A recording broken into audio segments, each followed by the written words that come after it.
So, New Zealand gun laws. Sorry, they're the same place. They're like right next to each other, aren't they? They're pretty much the same place. Yeah. Can somebody confirm that? Can we get that confirmed? Do they have like? See, different sizes. Uh-huh. There's 2 islands for New Zealand. Australia already tried the gun ban. Did they really? It didn't work. They did a gun buyback program. Crime skyrocketed as soon as they did it. You should be on this show, Tyler. He is. Yeah, you are. I guess that's the man behind the mirror. So, okay. Ultimately, I'm ignorant on the topic of whether or not New Zealand is Australia, or whether or not they're different countries or They're cultures or whatever. They're the same. They're located in that part. We sent people over there because they were prisoners from England or whatever, and just they're whatever. So. Point being, I'm very ignorant on the topic of New Zealand gun laws. However, I know that now they're trying to crack down more on the topic of gun control. Now, I also don't know about the majority of the crime that happens in New Zealand. All I know is that a lot of people died, and when people have these mass shootings, people freak out. My opinion on gun control, just overall as a whole, is this.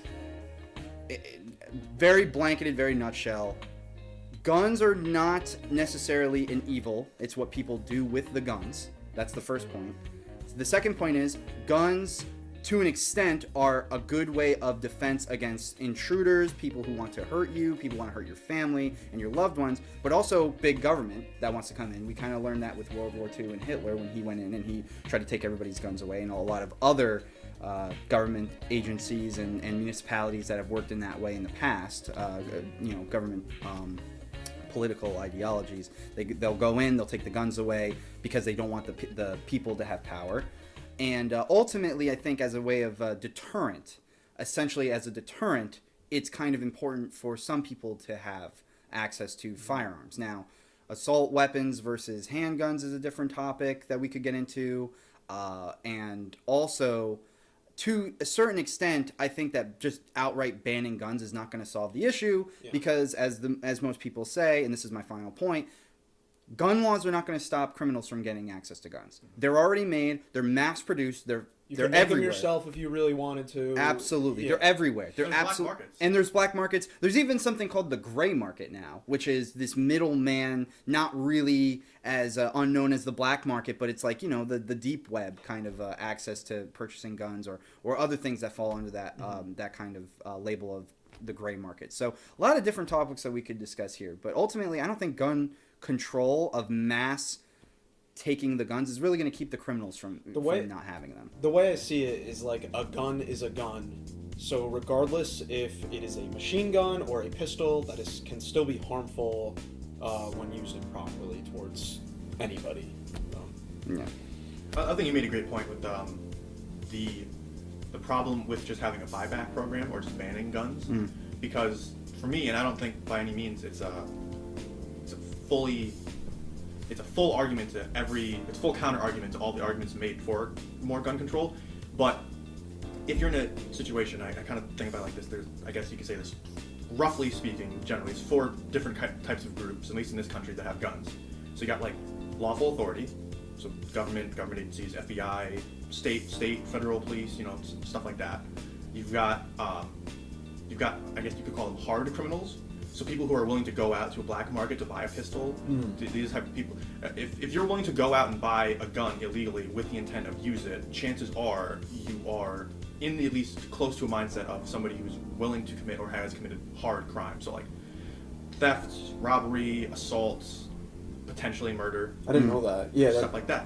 They're more prone to committing these crimes because their access to the gun is in an illegal manner. I'm not saying necessarily that, and I'm not going to come out here and say that I have statistics on how many people who illegally obtain firearms have also committed a crime. What I'm saying is, if you're the type of person who's willing to do that and actually go out and illegally purchase a firearm, chances are your mindset is not the same as, say, like a more or less law-abiding citizen. That's a good point. Right. And then you got people who are a little less than that. So I guess you could call them like. I guess I don't even know what it would be, but like your average Joe, so to speak. So you've got your person who they might have a few parking tickets. They might park illegally sometimes. They maybe in the past they had some underage drinking, maybe they had some like small time drug use, so they were picked Yes. up for like a very, very small crime. But generally speaking, they try to follow the laws and they try to not harm other people, and they wouldn't be willing to do something breaking a hard law, like buying something in the black market, whatever. And then the last group of people, you just got your standard law-abiding citizens. Your people who, generally speaking, don't break any laws. They try very hard to be upright, morally upright citizens and everything. So if you come in and you ban guns, then essentially you've only got, instead of those 4 groups of people having guns, you've got 2 groups of people having guns. Yes. And that's the hardened criminals and the government. Yes. Because the law-abiding citizens and the average Joes are very likely to turn in their guns and to not have it. The people who are hardened criminals who are willing to buy guns illegally, so they don't care about the law that's preventing them from buying the gun legally, and then you got the government, which their guns are never going to go away.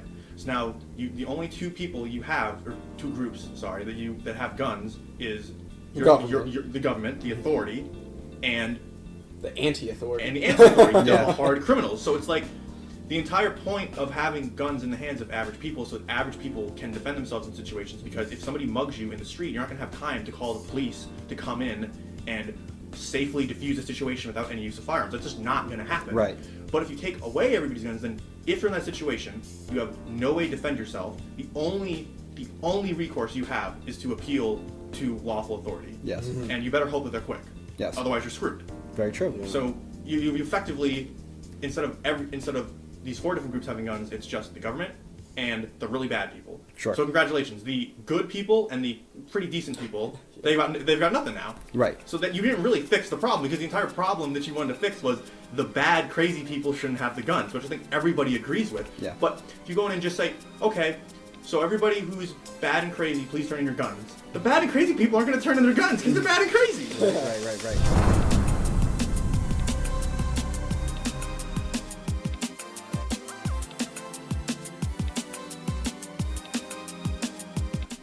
Hey guys, thanks for watching our video. Please hit that subscribe button, like the video, comment, and ring that notification bell. You can further support us by following us on our social media that includes Snapchat, Facebook, Instagram, Twitter, and Patreon. Thank you.